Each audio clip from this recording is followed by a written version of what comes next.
Listo, buen día.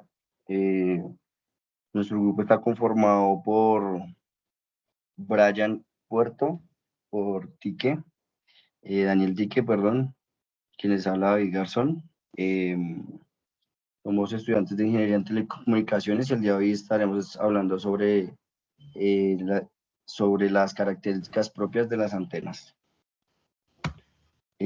Uno de los parámetros más importantes de una antena es la ganancia. Este parámetro identifica qué tan fuerte irradia una antena en cualquier dirección en el espacio. Las ganancias se miden en decibeles. El decibel es una medida que escala logarítmicamente para poder utilizar números pequeños en representación de las unidades. El dB compara la intensidad de la señal con un valor de la referencia seleccionado. La ganancia de la antena suele expresarse en dBis, donde la I significa isotrópico. Los rayos de RF tienen un rango de potencia que se pueden entregar en dBm, donde M significa milivatio, lo que significa que la potencia en decibelios se compara con un milivatio. La ganancia cambia con el ángulo y también con la frecuencia en la realidad. No se puede describir la ganancia con un solo número. La, la directiva de una antena se define como la relación entre la densidad de potencia radiada en una dirección a una distancia y la densidad de potencia que radiaría a la misma distancia en una antena isotrópica. Al igual de potencia total radiada. Perdón. Si, si una antena está radiando con una cierta potencia y reparte por igual en todas las direcciones del espacio, que se denomina antena isotrópica, antena con diagrama de radiación de forma esférica. Lo repartiríamos en el área dividido por el área de la esfera. Podemos observar la relación entre la directiva de la antena isotrópica y de una antena directiva. La antena isotrópica está radiando con las direcciones de la antena directiva radiada más de unas direcciones que en otras. Las directivas la podemos calcular por la forma aproximada a partir de los anchos de haz del diagrama de radiación. Una aproximación es considerada que el ángulo sólido del que está radiando la antena es el producto de los anchos del haz en los planos principales y podemos calcular la forma aproximada. La directiva es como 4pi sobre el ángulo sólido equivalente.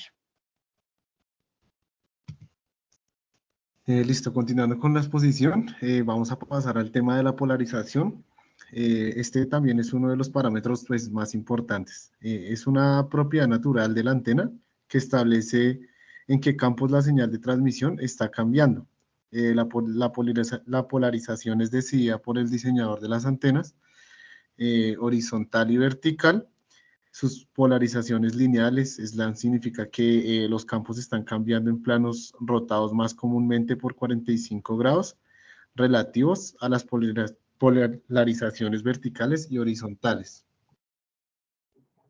Bueno, pues acá para alcanzar los mejores resultados de las polarizaciones de la antena deben coincidir las antenas polarizadas horizontalmente, se comunican perfectamente con otras antenas igualmente polarizadas en el otro externo del enlace. A medida que crecen los ángulos de rotación entre las antenas, el nivel de la señal recibida disminuye debido a la física de las ondas electromagnéticas. Bueno, ya pues para hablar de eficiencia, la eficiencia de la antena está estrechamente ligada a la ganancia de la antena y nos dice que parte de la energía de la señal de RF se irradia en el espacio libre, abarca valores de 0 al 100%, donde el 100% sería lo ideal. Pero por imperfecciones del material y fabricación se sacaría el valor. Entonces, hay tres componentes principales de pérdida de la potencia de la señal que disminuye la eficiencia de radiación de la antena. Entonces, en este caso podemos ver la principal causa de pérdida dentro de la estructura de una antena varía según el tipo de antena. Las antenas totalmente metálicas se ven afectadas principalmente por la pérdida del conductor, mientras que las antenas basadas en PSB por la pérdida dieléctrica. La pérdida de reflexión es causada por el desajuste de impedancia del puerto de entrada de la antena y el cable de alimentación.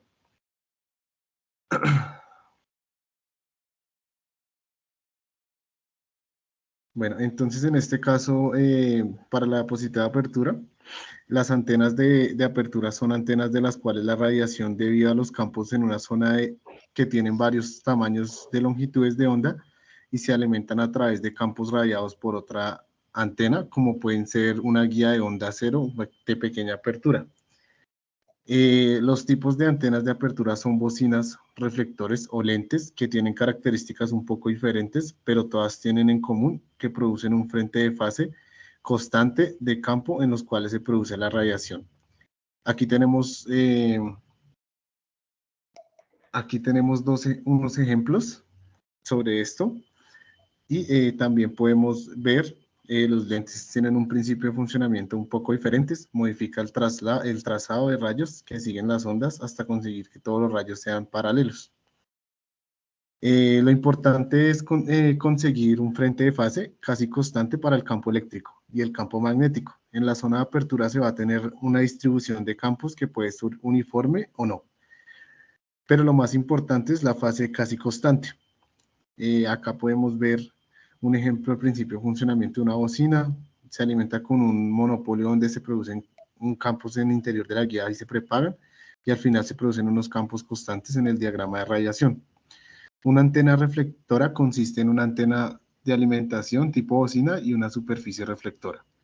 El reflector concentra y dirige la energía hacia una zona del espacio en el denominado haz principal, y la ganancia de la antena es proporcional al área reflector. En este caso, pues podemos utilizar diferentes formas de reflectores, lentes combinados con bocinas, como un reflector centrado.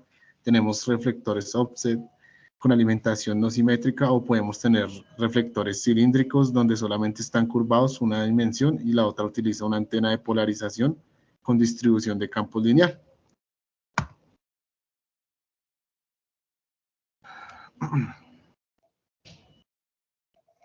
Entonces acá hay un ejemplo del reflector centrado, reflector offset y el reflector cilíndrico.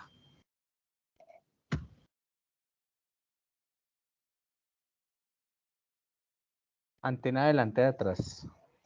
Este parámetro se define como la relación existente entre la máxima potencia radiada en una dirección geométrica y la potencia radiada en el sentido opuesto.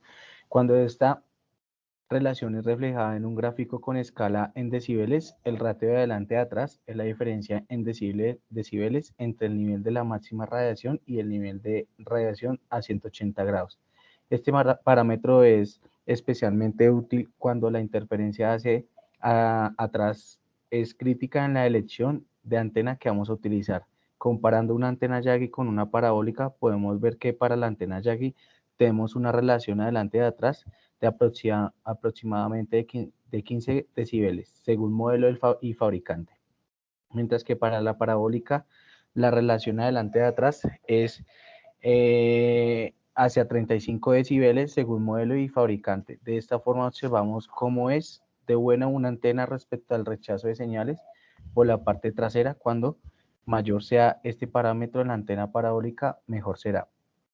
Los 15 decibeles de la antena Yagi lo podemos interpretar también como la atenuación que tendríamos en el sistema en caso de captar una onda rebotada, por ejemplo, de un edificio por la parte trasera de esta. Ahora seguiremos con ancho de banda. Ancho de banda es otro parámetro fundamental de la antena. Esto describe la gama de frecuencias sobre los que la antena correctamente puede radiar o recibir energía con frecuencia. El ancho de banda deseado es uno de los parámetros que determina para decidir sobre una antena. Por ejemplo, muchos tipos de antena tienen anchos de banda muy estrecha y no se puede utilizar para la operación de banda ancha. También hay otros que con criterios que pueden ser utilizados para caracterizar el ancho de banda. Este puede ser la polarización en un cierto rango. Por ejemplo, una antena puede ser descrita con la polarización circular con una relación axial de menos 3 decibeles de 1.4 a 1.6 gigahercios. Este ancho de banda de la polarización establece el rango sobre el cual el funcionamiento de la antena es aproximadamente circular. Seguiremos con impedancia y resistencia de radiación. La impedancia de una antena se define como la relación entre la tensión y la corriente en sus terminales de entrada. Dicha impedancia es en general compleja. La parte real se denomina resistencia de antena y la parte imaginaria resistencia de antena. Cuando se le suministra potencia en una antena, parte de ella se radia en otra parte, se convierte en calor disipándose. Cuando se habla de resistencia de radiación, se hace teniendo en cuenta que no se puede medir de forma directa. Si se reemplaza la antena por la resistencia de radiación, esta haría su trabajo, es decir, disiparía la misma cantidad de potencia que la irradiaría la antena. La resistencia de radiación es igual a la relación de la potencia radiada por la antena dividida por el cuadrado de la corriente en su punto de alimentación. Pasivas y activas. La antena pasiva es un elemento de radiación que consta completamente de componentes pasivos. En general, esto significa que un sistema de antena pasiva consta, como mínimo, de tubos de radiación pasiva, elementos de antena, adaptación de impedancia pasiva, barrón pasivo, sintonización pasiva, que sería la capacitancia o la inductancia, e interconexiones pasivas, que generalmente están entre 50 ohmios a 750 ohmios de impedancia. Dependiendo de si el sistema de antena está empaquetado como una unidad o como una parte separada, un toroidal o aislante también puede considerarse parte de una antena pasiva. A veces el término antena se puede utilizar para describir el elemento, la estructura y el sistema de antena de una antena. Los sistemas de antena activa utilizan algún tipo de mejora de potencia activa o método de control para mejorar el rendimiento de la antena para una amplificación en particular.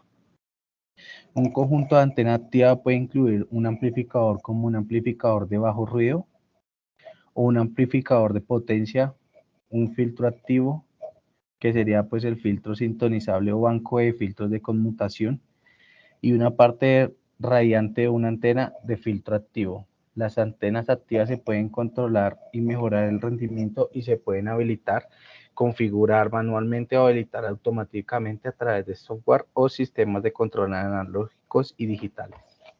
Muchas gracias.